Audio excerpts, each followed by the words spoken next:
Hello everyone, VanguardOfValor here, and welcome back to the Sunless Sea. Well, we've made our way back here after a long journey and a great struggle, and it's time for us to do our best to recover before we head back out into the sea once more. The first thing we're here to do, however, is to do a little bit of repairs and to visit the Admiralty.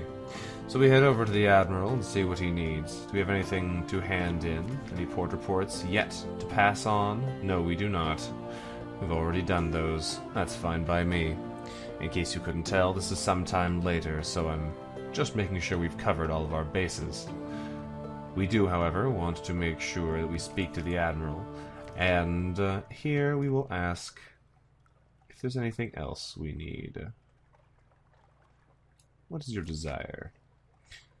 Nothing in particular. He just tells us to visit a port and we'll be interested in the port report, visit places of particular interest and we'll be interested in the strategic information you gain thereby. We'll pay you well, don't worry. We understand you can't be expected to act entirely for the love of empire. His lip curls. What's left of it?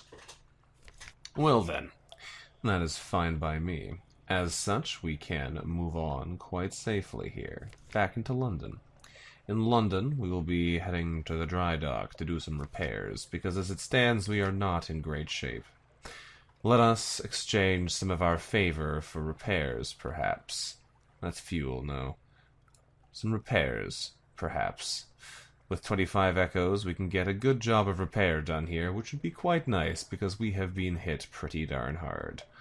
This will save us 75 echoes, which is a great reduction in cost. So let's go for this. There we go. All shall be well, and all manner of things shall be well. Our hull is now full, we've lost 3 favors, and we've lost 24 echoes. But our ship is now back in workable condition, and that'll have to do for now. Before we can head out, though, we have some other things to do here. Some other purchases, perhaps, to make. So let's visit some of these various shops and see what they're offering us. We are, of course, looking for wine. A great deal of wine, in fact, but we'll see what we can acquire. We need 10 casks of wine, so let us acquire as much as we can. Apparently all they had was 2, however. That will make acquiring more difficult, won't it? Ah, no, the problem is, of course, that our hold is full. What is it full with? Full of clay men. Watchful curios, empty mirror catch boxes, and fuel. Well, that's going to be a problem then, isn't it? A problem, isn't it, indeed? Perhaps, then, we will return here momentarily.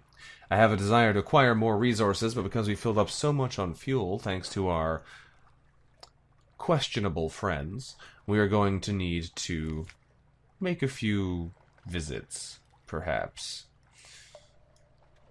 That's fine. We're going to take a clay man and an empty mirror catch box to Hunter's Keep. I'm not sure what'll happen when we get there, but then we'll be able to clear out our other clay men and make a good deal more space in our inventory. So perhaps that would be a more appropriate response at the moment. Let us go. We leave the port already, heading out towards Hunter's Keep and the hopes of finding mysterious discoveries there. It's not a long journey, but it should hopefully be a profitable one. Let us make sail. The sea is still tonight, as it would seem, but we will see what awaits us when we arrive at Hunter's Keep to discover the mysteries of the tireless mechanic. He asked us to acquire these things, and so we've done so, but with no idea of what we're getting into. Hopefully, we do not regret our decision. But we will visit. We will visit here indeed. Perhaps we will sail a little further on yet. If we can acquire a mysterious thing awaiting us, that would be good indeed. We've fully healed ourselves. Perhaps it is time to do battle with this swarm of rats. Ah, alas, we missed, and took a small amount of damage. There we go. If we examine their bodies, we may find something of worth here. Little leathery corpses lie scattered across our deck. The rest of the swarm vanishes into the neathly dark. Well, we can eat them or dispose of them to reduce our terror. Into the pot with them. The little bones are troublesome, and the flesh a little gamey, but salt them well enough and they're quite edible. We gain a new terror and a supply. Well, that'll do for now.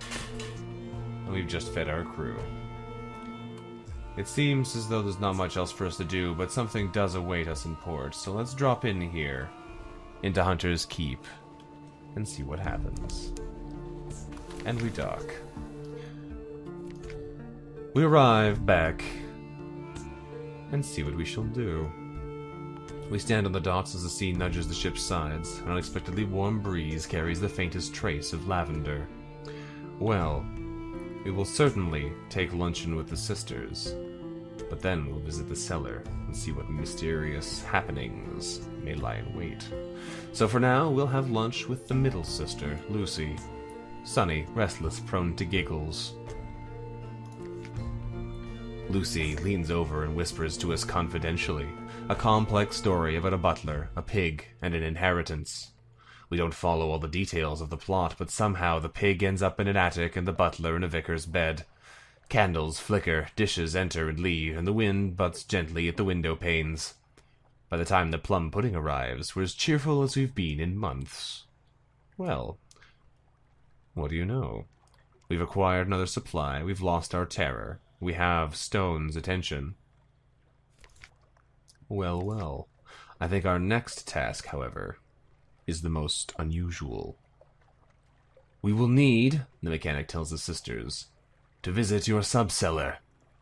Oh, that nasty place, Lucy says airily, a little hastily. Yes, we'll take you down there, she smiles. But we'll need stories, something alarming for Cynthia, a Z story for Phoebe, and a distant tale of places for me. Well, we have all the stories we could need.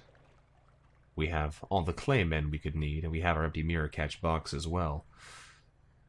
I think we're making a serpent trap here, although I don't know what that is. Let's go.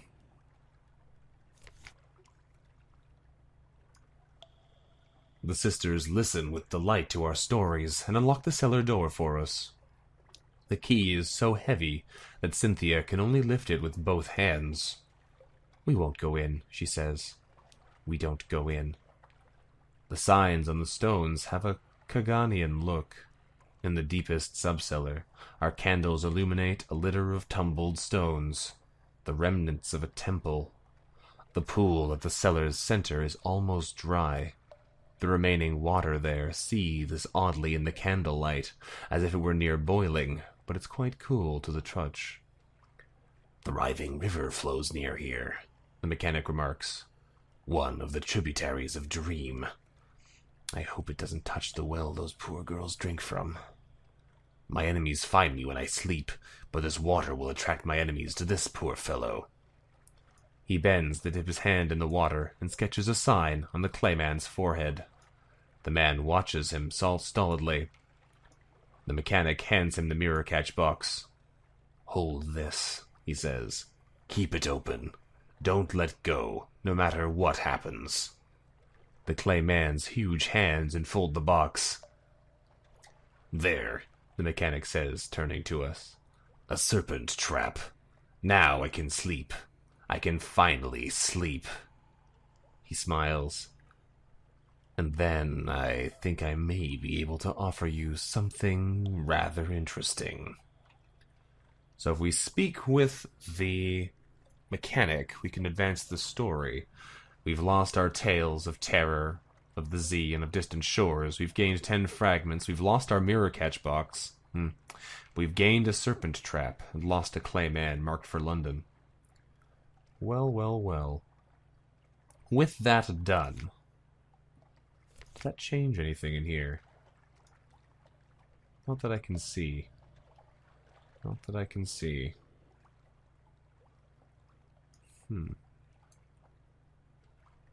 Well, let's create another port report. Never does us any harm. And perhaps while we're here, we can speak with our chief engineer.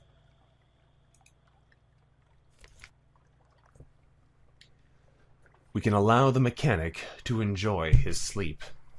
It might be messy, he warns us. Could you have a couple strong sailors standing by? Tell them to snap the box shut when the trouble begins. He holds up a bottle of laudanum. I will be sleeping deeply. Well then, we may lose some crew in this from the sounds of it. Let's allow the mechanic to enjoy his sleep. When nothing seems to be happening, we take to our own bunk, but a roar from the clayman brings us sprinting back to the mechanic's cabin. We fling open the door. The man's eyes seethe with a Viric flame. It's struggling against the efforts of the sailors to restrain it. As we rush to assist, it smashes one sailor against the wall with terrible force, but the other manages to snap the box closed.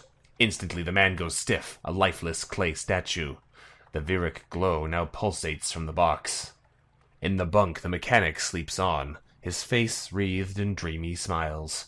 He will sleep so until morning. Well then. We have one mirror catch box full of very angry dream snakes. We've learnt the mechanic stole a secret from the dreams of the stone pigs. We've lost a serpent trap and we've lost a crew. Well then, let's ask the mechanic, what is going on? Well, it's like this. I stole the secret from the Echo Bazaar, with the help of the Finger Kings. You know, the serpents who rule Dream. Then, I reneged on the Finger Kings. Don't look at me like that. Would you rather I'd given them the secret?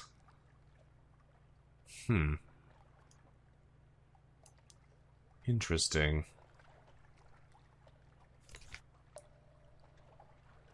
I talk about engines all the time.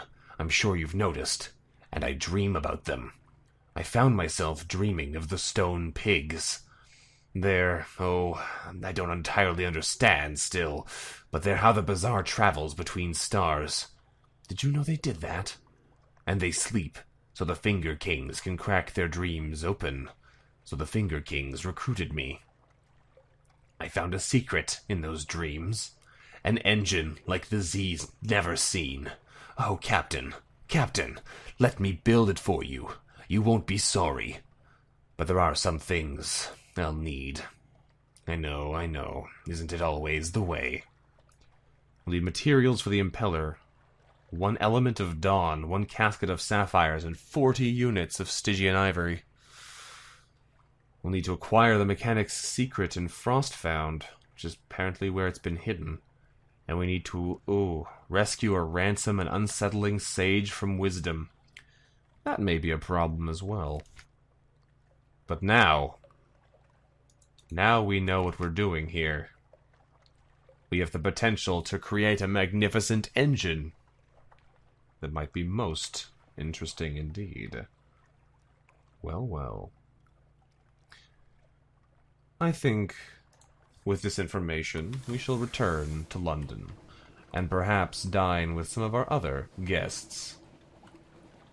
It is a very short visit, yes, but I'd like to unload my other clay men, and see if we can't acquire great wealth in doing so. The more money we have, the more likely we are to prove successful in the coming days. Plus, we may need to replenish our crew somewhat. Our losses are not insignificant.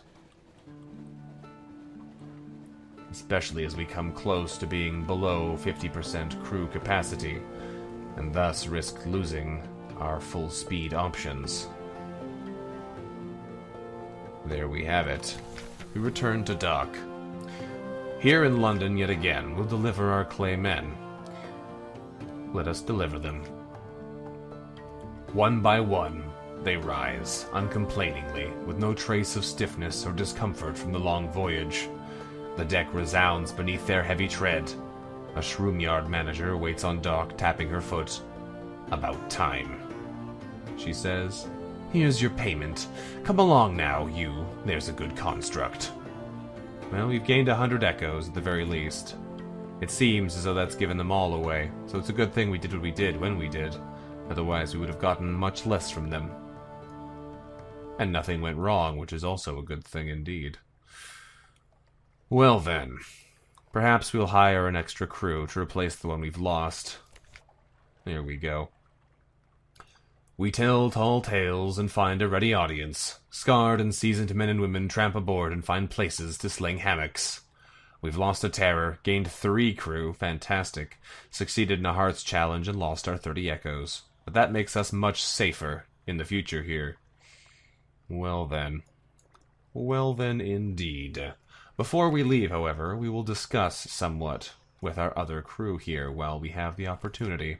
Perhaps our officers can enlighten us. We could invite the nacreous outcast to dine with us. We have a strange catch, after all, and we could potentially learn something interesting. So let's attempt this and see what we can learn. Where did it learn to cook? Not in its amber-smeared home tunnels, because it obviously prefers its food raw. Between gulps and flabbers, it attempts to chat. It's hard to decipher its words. Its mouth is full of fish flesh. Its mind is alien, and besides, it's terribly shy. Consequently, the evening is not a great success. But we learn a little of its past. It was abandoned in Port Cecil for rubbery crimes. Crimes whose nature quite slip the surly bonds of language. The principals found it an apt tool, and has been its patron ever since. It begins to say, "I used to love," and then suddenly excuses itself. Well then, we've begun learning about the nacreous outcast, lost our strange catch, but have gained a Z-story, a secret, and a tale of terror. Well then. Well then indeed. Perhaps we'll be able to learn more from it another time. For now, let us see who else may be willing to discuss with us. The Presbyterian adventuress might be willing to discuss, but we'll need some dark drop coffee beans first. What about the Carnelian exile? Yes. We could indeed invite her to dine with us, although it will cost us a supply and a searing enigma. Well then. Perhaps we'll hold on to our searing enigma for now. Does our haunted doctor have anything to discuss? We can invite him to drink with us, with our mushroom wine. He's kept to himself since dinner. Perhaps the wine will help open him up. Let's discuss. The art of poison. I let most of 'em slip away peacefully, a drop of laudanum still on their tongues. For that sop to my conscience I am most ashamed of all. The wine flows as the haunted doctor talks candidly of his past, of a status that allowed him to the bedsides of many of London's most infamous, and the black medicine bag that carried the tools of both his trades, doctor and anarchist poisoner. I was a fool, he adds, a child, just a boy on a crusade, drinking in the rhetoric of the Calendar Council, thinking myself more than a mere poisoner. What I did, I do not regret. Would, though, that I had seen their true hearts before giving myself so freely to perdition. He raps his leather eye patch. The sound is hollow, sickly. It is a disappointment I well deserved. The lady taught me that much, at least. I know. No, another time, perhaps. The hour grows late. I thank you for the company. Well then. Well then indeed. He may have more to tell us in the future. We have an intriguing snippet, a tale of terror, and we've lost our wine. But perhaps he'll have something else to tell us in the future, once we've traveled a little bit further around. Interesting. Interesting. For now, we head to the shops. We have much more space available on our ship, and we can fill up the mushroom wine that we need to bring to Vanderbite. So, let us acquire some. By filling up our hold with mushroom wine, we hope to make a good return on our investments, but it's hard to say before we actually arrive. For now, we will take the journey, though, and see what we can acquire. If memory serves, we have been asked to bring a certain piece of information from Codex, far north of London, indeed. Well, while we're there, we can certainly find that. For now, we leave. And set sail once again upon the Sunless Sea. It's a long journey we make, but with a great deal of fuel and the hopes of potentially finding more supplies along the way, I think we'll do well. This time, however, we set out in earnest, and there's a good chance we will not return here for some time. This voyage should hopefully be a most profitable one. We will see how it goes. In our journey north to Venderbite, we may want to consider visiting the curator, but I think for now we will leave him be. What is this? How did that horrible creature get aboard the ship? There's a sorrow spider here. Well, a spider from the island of spiders, you say? What do you have to say there, haunted doctor? We smash the sorrow spider with a flung boot. The haunted doctor breathes easier. He rummages for a hidden bottle, drinks deep. I apologize, Captain. It's not that I'm a cowardly man, merely... He sighs. I was not neath born. When I ventured here, I knew nothing of clay men. Had hardly imagined I might one day share a handsome cab with a charismatic devil. I never even heard tell of the sorrow spiders whose webs catch men's minds as easily as their bodies. Have you visited the observatory where they nest? I suspect not. His ham trembles. It was a full year I found myself there, with the lady. She wrapped me in silk, and her children kept me warm. She gave me her sight, and all she asked in return was my eye.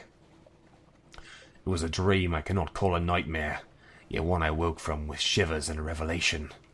If it is light that such sorrow breeds, only in darkness could there be hope. In the liberation of night, I believed I saw hope for us all. I was misguided, but that story you know. Please, I would return to my duties. Well then. It sounds like there's much more to hear here.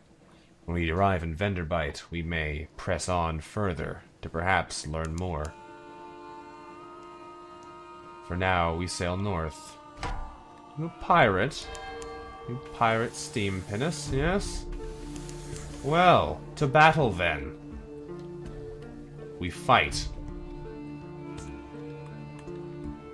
Yes, I indeed am engaging you today. That was a good hit. We need simply another before he can fire upon us. Well, we've taken 5 damage, but easily cleared this pirate. Stinking pirates. Let us see what supplies they may have hidden. The ship is ours. We will loot and scuttle her. She's a vile old vessel, and these seas aren't safe. Inside, we find a cache of curiosities. Inside, we find a sort of barrel. We tap the bung carefully. It's a cask of wine. In the flaring light, it's Z-dark, but the taste is the darkness of autumn. Mushroom wine. An acquired taste, perhaps, but once we've acquired it, who'd go back to grapes? Nasty little bubbles of goo grapes. Well then. That would have been convenient, perhaps, and it may still come in handy if our haunted doctor needs a little more.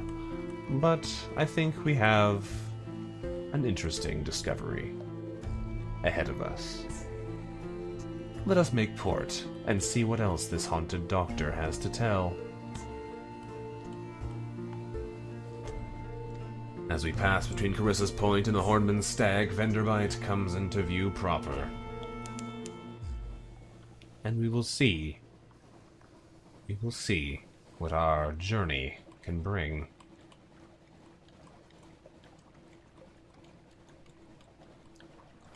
As such, we've arrived. We can provide what we've promised. The tomb colonists of Venderbite have few pleasures remaining, but we've brought wine. Our former passenger waits on dock. They've brought friends. Thirsty friends. We can provide the wine, or provide the wine and join the celebration. Our former passenger and their friends would be delighted if we'd raise a glass with them. Why not? Why not? We're somewhere dark. Something happened. These are moths. What are all these things? What are all these things? Well then, We have a devil bone dice, a tale of terror. We've lost 10 casks of mushroom wine. We've lost a crew. We now have a soothe and copper long box. We've gained 5 terror. We brought wine to Venderbite and drank it with our passenger. We've gained an outlandish artifact and 2 lamentable relics. Strange happenings here. Strange happenings indeed.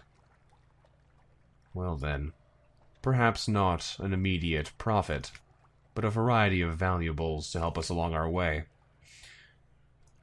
We have some things here, however, that would make it worth passing some time. For one, we heard information of a certain little restaurant of fine cuisine in Venderbite that would be something. Let's go. At the twisty tip of an odd little side street, welcoming yellow light glows from the gilt-lettered windows of a restaurant. The sign reads, "Vengeance of Jonah." A beefy tomb colonist bustles up. A grey mustache pokes impertinently out from under his bandages. "Come in! Come in!" We've lost to terror and found the Vengeance of Jonah. A bandaged poissonnier at Venderbite seeks passage with a Z-captain sympathetic to intrepid cuisine. Well then. The bandaged poissonnier has long wished to travel. Interesting. It's a cramped little place, but much better lit than most places in the tomb colonies. The scents of the dishes are multitudinous and extraordinary. Are they good? They might be. They might be good. It's difficult to tell. Well then. Well then. We can hire him. We could sample today's special. I think we'll hire him. Why not? Why not? There are some other interesting options here, though. The food here is exceptional. We need not fear poisoning or boredom. Definitely not boredom. This is usually a more effective way of reducing terror than purchasing a dusty glass of wine will also reduce hunger. It costs 60 echoes for a meal, however. Let us attempt it and see what happens. And we were unlucky. Good, but we eat with gusto and leave with relief, but that night we dream of the writhing river, that watercourse where parabola flax grows and nightmares spawn. Perhaps the Vengeance of Jonah has been purchasing their spices from behind mirrors again. Well, we were unlucky and did not lose the terror we might have hoped for the cost. But while we're here, we can spend the 300 echoes to acquire a bandaged poissonnier. We already have a cook, but perhaps acquiring another would be useful to us. The more stories will be available to us, at the very least. Let's recruit the bandaged poissonnier. It is expensive, but I'm sure we will learn many interesting things. The bandaged poissonnier has long wished to travel, but will need to outfit the galley to his exacting standards. Well then. Ah, my captain! The things we will catch, that we will consume, that we will experience. We will discover the seventh sensation, you and I. The taste that one tastes with the heart. You there, sailor. Careful with the braising alembic. It's worth more than your wretched soul.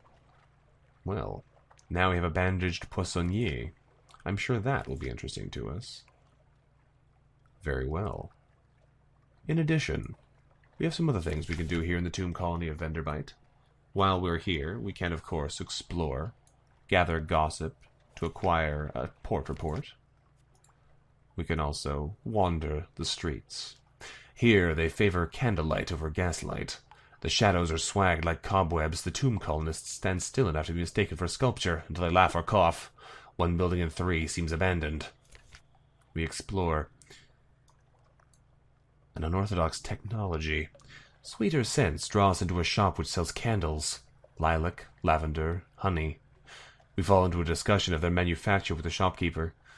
"Yes," she says, proudly displaying her missing arm. "We render ourselves to good end." "Oh, don't look like that. Our fats are of finer quality than any other, and we grow tired of our bodies down here." Well, she's made candles of herself. That is certainly a tale of terror. Well then. The last thing we shall do here is put a Blemigan ashore. Let's see what happens. Let's see what happens.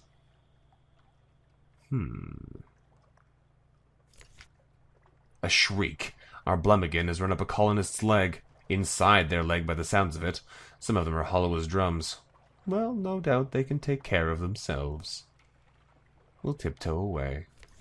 Who knows what horrors we've unleashed upon this place?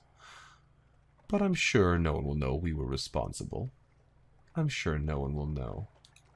Before we leave for today, we have a request from the haunted doctor. He asks it quietly, almost with embarrassment, as he sutures a crewman's wound. A visit to Khan's shadow? Our recent conversations have left me nostalgic, the haunted doctor admits. His voice shakes slightly, though his fingers do not. Should a suitable opportunity arise, I would remind myself that there are still those who dare to dream of a better world. It's been too long since I warmed my hands on such passion. He snips the thread. His work is, as ever, immaculate. Well then. Well then indeed. Thank you for watching, everyone. This has been Vanguard of Valor sailing upon the Sunless Sea.